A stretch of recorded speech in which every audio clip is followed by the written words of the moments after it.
Buenas tardes, familia. Mi nombre es Marángeli Mejía-Rabell, right to the chopping in the editing floor, but I have the honor to serve as part of the Philadelphia Latino Film Festival's team.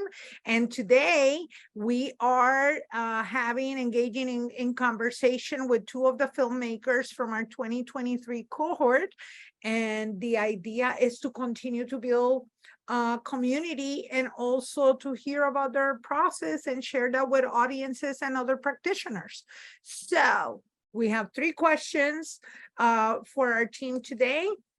And we're going to begin with introductions, and then we're going to jump right into the questions. So I'm Marángeli, and for those of you that Marángeli is too much of a tongue twister, you can also call me Maggie. And I'm a proud member of PHLAFF, or a FLAFera, as I like to call myself. Go ahead. Oh, yes. Should I introduce myself? Okay, sorry. Hi, I'm Nicole. I am Mexican-American. I am based out of San Diego and LA, and I'm the director of the short film Like Honey, which was part of the Magical Reel Los Shorts block. It was really exciting to be included in that block. And yeah, I'm a writer-director. I also produced the film and I edited it. So, yep, my first time at Philadelphia Latino Film Festival, and I am stoked to be here. Thank you. Hello, everyone. My name is Alexander Pineiro. I am the writer, director, and editor of Rebellious 8, a superhero genre short film. This is my 4th short film that I've directed. I'm also based out of Los Angeles, California. Thank you so very much. Thank you for making the time to be with us. So the first question that we have for you is around inspiration. What inspired you to make your film? And also, what was the most challenging part of your filmmaking process? All right, I'll go. Yeah, so this was my first film, actually. And what inspired me to make the film, well, the film is about a young woman who crosses the border into Tijuana, and she finds herself kind of involved in a cult. And it's about what the cult is like, why she finds herself there, and you know, everything that comes with that. And I think what inspired me to make the film actually was I really wanted to explore the cycle of a toxic, abusive relationship, which starts with the love bombing, and then it moves on to boundary testing, and then it moves on to abuse. But I wanted to explore that through a story that was kind of not exactly a toxic, abusive love relationship. And actually within cults, that cycle really repeats. It's the cycle that happens. It's like that cycle of abuse doesn't just happen in a romantic relationship. It can happen in religious organizations. It can happen anywhere, really. And so the story kind of just started out as this young woman kind of just being lost and finding herself with this group of people. But then I kind of went down a rabbit hole of being obsessed with cults, basically, while I was writing the script. And as soon as I incorporated the cult element into the story just became way more interesting and textured. So I kind of just ran with it. It was really fun too, because the aesthetic that I had wanted to do I wanted it to feel dreamlike and kind of mirror, like, you know, what happens when we're kind of in that kind of love bombing cycle. And I think that the cult element really lended itself to exploring that aesthetic. So that's kind of the inspiration behind the film. And then the most challenging part of the filmmaking process, like I said, because it was my first film, I think the whole part was challenging. I came from a photography background, and I had, you know, my experience had been working with basically models and stuff. So, you know, transferring those skills over to making a film, it was like a whole new experience. I had to learn. I was really good at casting. That was something that photography helped me be really good at. And I've had people mention that they loved the cast, and I used a lot of non-actors or first-time people who had been on a set. And I think for me, casting is really fun because I look at people's look and like what vibe I'm getting from them. And I think that helped it be really cool. So I felt comfortable in that part of it. And like aesthetically, you know, production design, that was kind of something I had more experience with. But as far as direction, you know, composing, once again, photography helped with that. I think the biggest challenge was during production, getting the proper coverage. That part of directing was super challenging. I thank God I had a really understanding cinematographer who was seasoned. So they were able to sometimes encourage me to cover a scene, and I'd be like, why? Because I didn't understand editing. I didn't understand how a film comes together. So honestly, once I sat down in the editing chair, I realized that if it hadn't been for the cinematographer, I would have been really lost in my edit. I would have not had the footage that I needed. But that was something that when I sat down to edit, it was like a huge learning lesson. And the growing pains of the editing process, I did not know how to use Premiere Pro. I don't come from a film school background. So all of this was very new, and I just kind of learned by doing. So it was a huge challenge, but at the same time, like during the editing, I was pretty miserable, but I kind of wouldn't have done it any other way, because if it hadn't been for the pains of being like, oh man, I did not get the right shot, or just slowly understanding by doing, I really think that it wouldn't have stuck with me as much. And now, and you know, I'm on my third film now, since we shot that one, and boy, I storyboard now. In fact, I love boarding. I love all of those, you know, the pre-production things that I just didn't really, I was like, why do people board? You know, I didn't understand. And now I'm like, oh God, like, please let us board, you know, like, let's go look at the locations. So I came out of it, learning a lot, but yeah, that was, I would say, my biggest challenge. You would think that shooting across the border with people who spoke, some people who spoke English, some people who spoke Spanish, you would think that would be really challenging. It wasn't. Shooting in Tijuana was great. So yeah, overall, it was a great experience, not without its challenges. And thank you for the question. Thank you. Alexander, what do you have for us? So Rebellious 8, it started off as a film that I was making for me to act in. This was written in 2020, like right when the pandemic was going on. And I pretty much, what inspired the film was the fact that I am, of course, I'm Latino. You see the Puerto Rican flag back there, which is a guy playing the trumpet, which is my dad.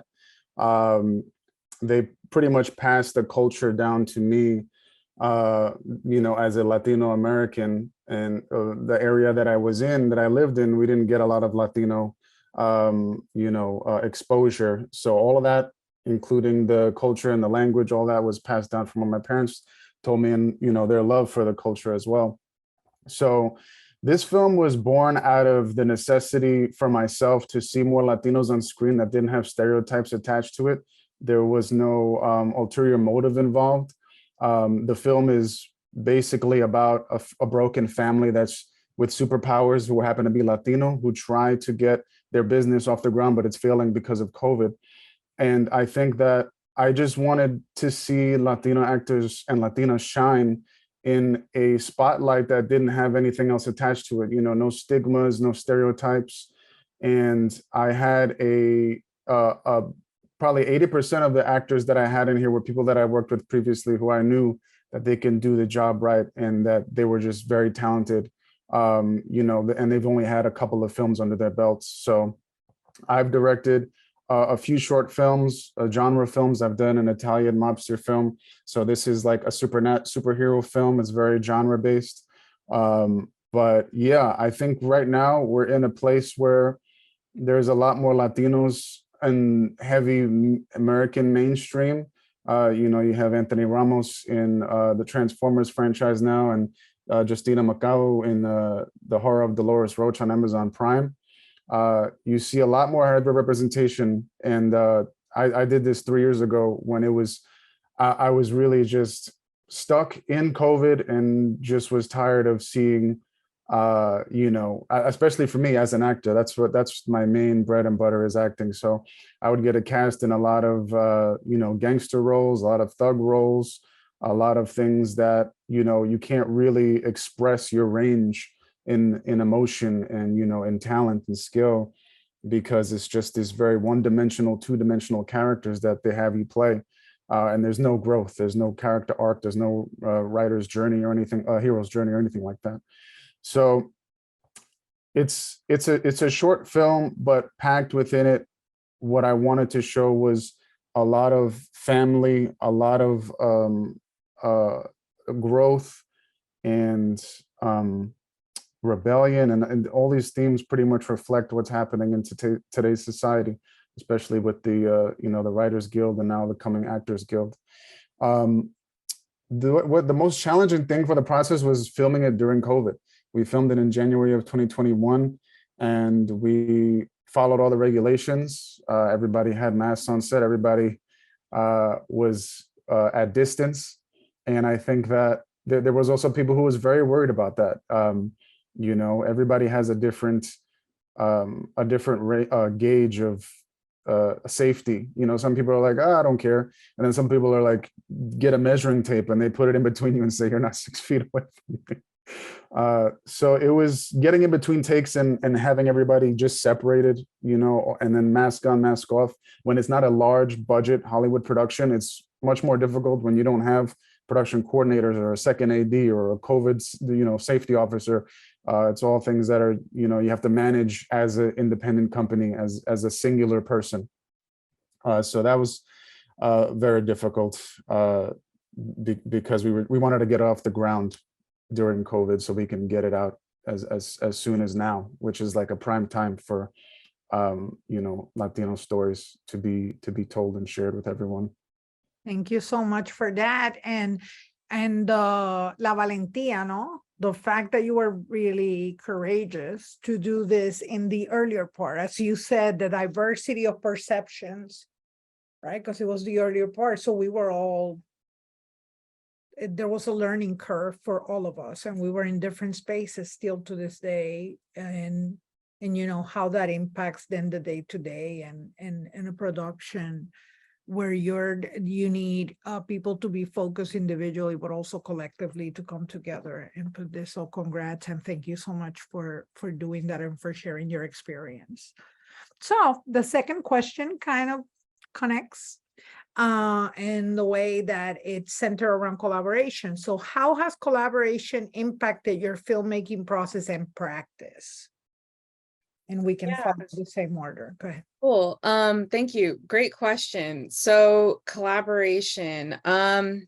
Well, I too wrote my film during COVID. It was a small writers group that gathered online because there was nothing to do. And that was huge because I had not written anything in a really long time. And so just having the accountability group to get the script off the ground, and then once the script was written, to have the people in the group be like, so when are you shooting? That was huge.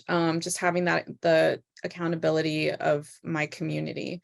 And then, during filmmaking, so yeah, my film was like a no budget, really. I mean, it was very just super indie, like, friends who I work as a camera assistant as well. So I knew a lot of crew. I knew a lot of people I knew gaffers, DPs. We basically agreed to help each other on projects. So I was able to crew up really easily. I did my casting through Facebook. I will say, like, coming to being part of film festivals, I think is actually part of that collaboration process in a way, because I've had more exposure to Latino and BIPOC talent, because actually, like, I was able to do casting, via Facebook and using my community, but it's surprisingly kind of hard to find Latino talent. It's really easy to find other races, but it's actually kind of hard sometimes to find Latino talent. So I think just making, like, using things like social media to, like, make my projects be known, make my intentions be known, has been, if it wasn't for social media, honestly, like, I don't know how I would have cast this film. But yeah, so that's been huge. And I think just generally, like, having, fostering all the relationships that I have, I mean, a lot, like I said, the post process was really, it was really intense for me. And a lot of it was like meeting up with friends who were editors, who were working at agencies, and them teaching me how to organize my Premiere profiles and being like, how do I export this for the DP so they can grade? Like, I just didn't know what I was doing. I mean, I say that I am a self-taught filmmaker, but the truth is that I've learned, like, my teachers have been all my friends, all the people I meet on set. Like, every chance I get to ask someone a question, like, that's really been how I've learned. So I think that if it wasn't for, you know, the willingness of other people to share their knowledge just in any way, whether it's other filmmakers at festivals being like, oh, you should apply to this festival, or, oh, here's these grants for us Latinos, like, just sharing the knowledge and being so like, that's that collaboration that I think I've experienced and like I really cherish, because it becomes kind of like a community effort of us as Latinos to like push ourselves forward. And it just feels really nice. Like, I mean, the film premiered at San Diego Latino Film Festival, which is primarily where I'm based. And like, yeah, it was awesome. And, you know, working on set, and it's like, sometimes I'll be the only Latino person on set. Maybe there's another person, but usually it's not very many people. So it's like, it was so great to just see only Latinos. It was like a kind of healing experience that I didn't even know that I needed until I was there. So I think that it's like every step of the filmmaking process is really involved, from, you know, concepting the project to pre-production to production to post to distribution and film. Like, all that process is super involved. But I think that like, I have had opportunities to collaborate with people along the way and to just learn to reach out, because I do think that, once again, like, as a first-time filmmaker, it was really overwhelming to go to that festival, and like, the films kind of screened, not this one, but at a previous one, the film screened quickly. And I actually do appreciate that you guys extended the festival to be months, because it's true, like, sometimes things will screen and then the block is over and then it's done. And there are sessions of Q&A, but even then, like, sometimes you feel a little bit rushed, like you want to talk to other people, you want to network, and it's like, having the opportunity to do that, I really value, because once again, that's how I've learned everything.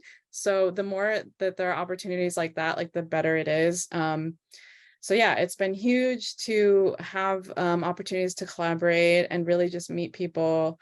Yeah, that's it. Thank you. Thank you, and shout out to the San Diego Film Festival. Nothing but lovely things about their work. Congrats. Alex?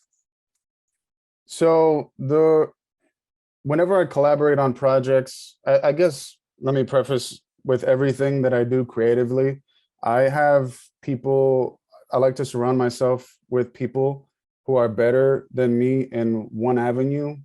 So in terms of, for this project, for the script, I consider myself a decent writer, but I had counseled with a friend of mine who is actually a professional screenwriter. I had counseled with a Latina who is a director and a screenwriter for a bunch of films. For visual effects, I had my friend who co-produced that with me just work on that. And with music, I had, you know, family members work on the music, and just let them just trust, a lot of trust creatively, and giving them kind of the reins in their, you know, respected art form. Because although I, you know, as a filmmaker, you want to kind of have a hand in a little bit of everything, you realistically, you can't control every single aspect of film. So having somebody who is better than me in every aspect possible, so I can focus on the directing, so I could focus on the acting aspect and the editing aspect. So that's really, really very important. And, you know, collaborating with also Latino creatives, you know, this was all Latino cast, which was, you know, the name is Rebellious 8 because there's eight heroes in the film, they're all Latino. And the crew is just about 70% all Latino. And the music is done by a Latino producer and a Latina songwriter. So that was ultimately my goal, was to collaborate also with and give opportunity. That was really the main thing, was to give opportunity to other Latinos, because you know, like Nicole said, it's hard to find certain Latino artists, and if you do find them, they might be, you know, a little bit green, and then there's nothing wrong with that. But some of them are scared to really jump in because they feel so new or they're not as experienced. But I think it's our job to kind of give opportunity where it's seen, of course, to people who deserve it, you know, not somebody who just says, I'm an actor and I want to be in your film, but to give opportunities to those people who are, you can see that they're really breaking their back to show that they want to be a part of something, or that they have work over time that's not from like 6 years ago, but they're creating their own stuff, you know, doing whatever they can. It's sprinkling everywhere possible. I think that's really important. Show the consistency that you are trying, you know, even if, you know, right now there isn't anything casting. What else are you doing? You know, what are you doing to fill up that time? You know, it's good to have self-care and rest, but like, what is your next project? You know, the success doesn't reign. It's not all on them. It's not all on the companies and the industries, you know. So what are you doing, you know, in your part? And that's who I like to collaborate with as well. And yeah. I'm with that. I appreciate that. I appreciate the fact that you're reconciling the self-care and all the needs with also, like, you know, I know that this past few years and that it's important for us, you know, to keep the grind going, but how is it a grind and a hustle that is informed by the importance of us taking care of ourselves, right? And taking care of others.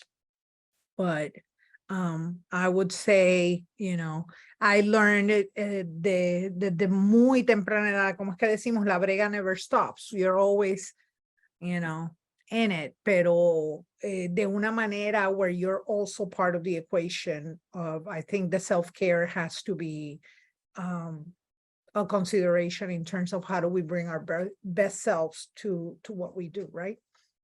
And do it responsibly.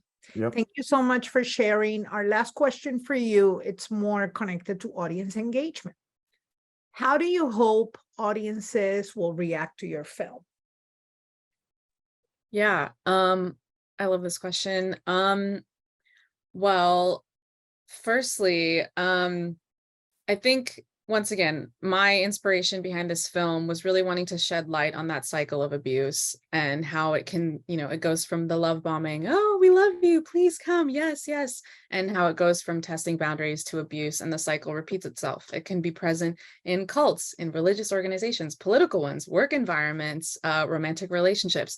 It's a cycle that we, like, you know, I have personally experienced, and I'm sure many others have. So I hope that you know, because ultimately in the film, our lead character, she goes through all of it, you know, the fantasy, the, oh, this is great, to, oh, wow, this doesn't seem right to me. And there's a moment where she gets to decide if she wants to stay or leave, you know?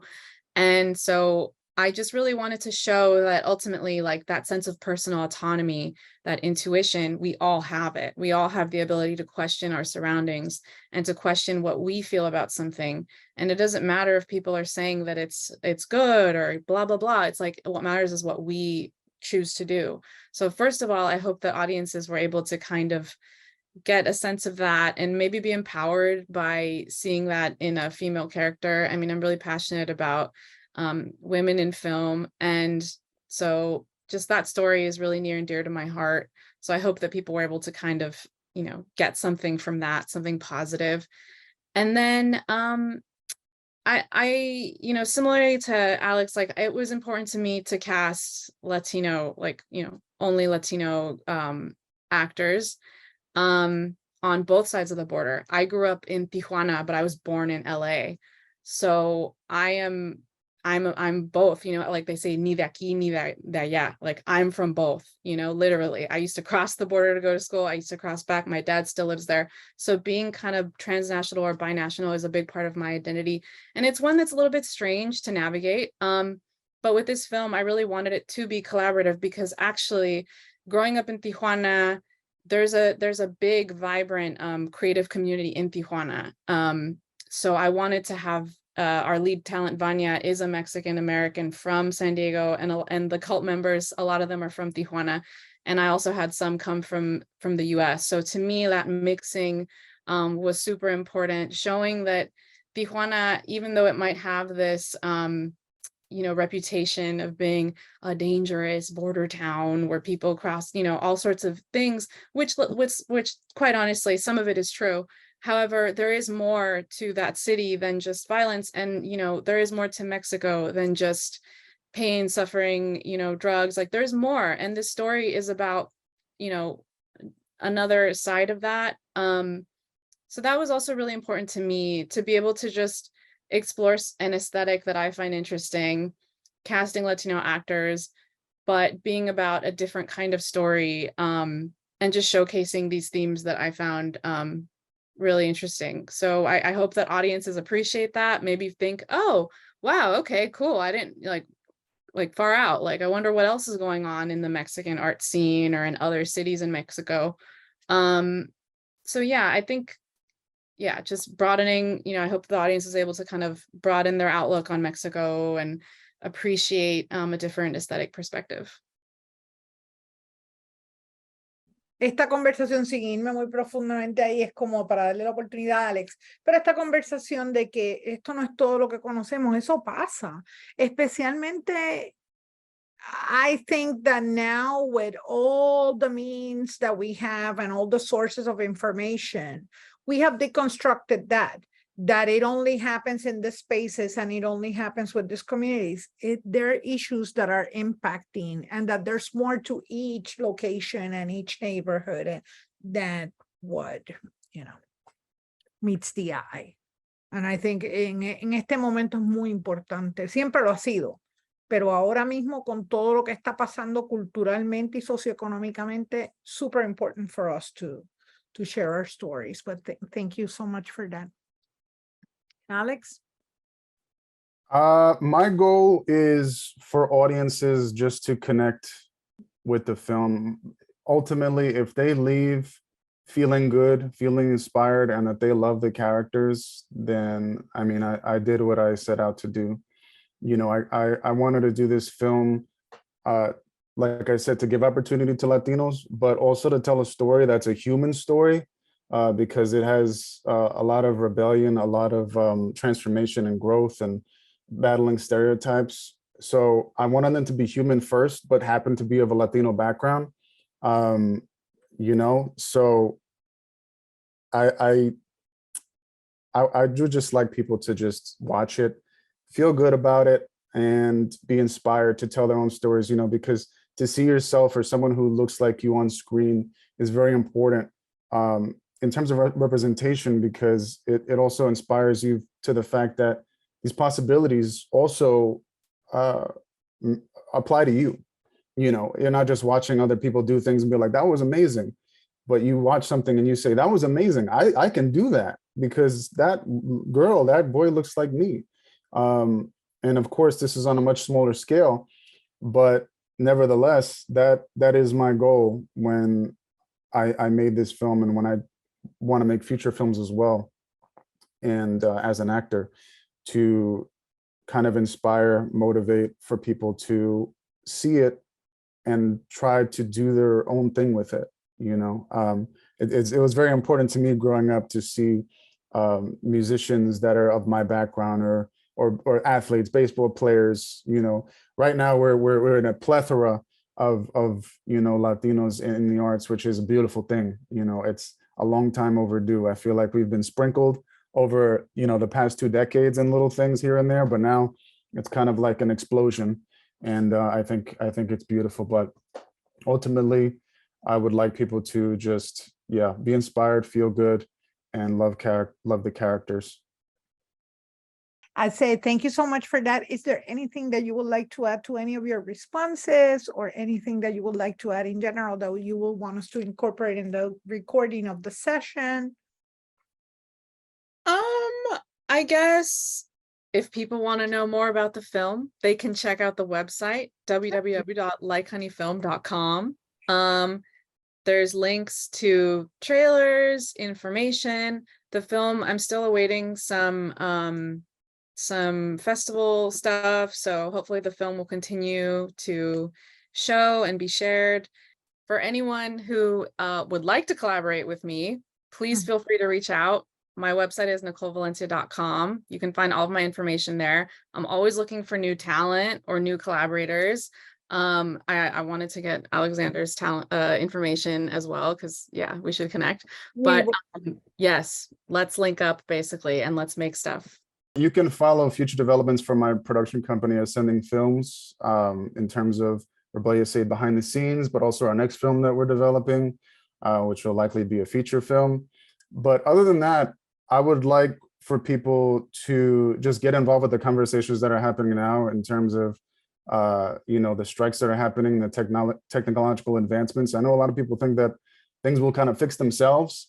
You know, things will always be okay, but, you know, you have to get involved with the conversations and call attention to it and talk about these things in order for it to be in our favor, in order for it to be a fair fight, and, you know, to set boundaries for, you know, these new developments in technology and, you know, what's happening in the world. I think it's very important. So along with that, you get involved and also create your own work, create the work that you want to see. And yeah, don't worry about writing what you know, just write what you want and do it. Eso, what a great way to close this session. Thank you so very much for being part of our family, for being part of our creative community. Thank you for your work, and we look forward to staying tuned and getting updates and collaborating with you in the near future. But thank you so very much for being part of PHLAFF 2023.